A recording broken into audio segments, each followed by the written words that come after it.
এখন আমাদের দেশের বাড়ি জয়পুরের কাছে আছি। আমাদের নিজস্ব যে স্যাম্পল বাগান করেছিলাম থাইল্যান্ডের ইঁচড় গাছের 100 গাছ লাগানো আছে। গাছের ইঁচড়ের সংখ্যা দেখুন, এই যে এই সামনের গাছটা এটার দিকে তো ক্যামেরাটা কাজ করে করো, বড় হচ্ছে এটা।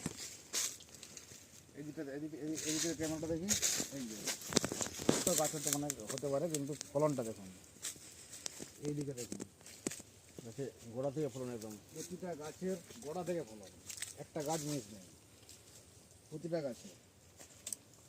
এদিকে ক্যামেরাটা নিয়ে এসে দেখি, প্রতিটা গাছের একদম 100% ফলন চলেছে।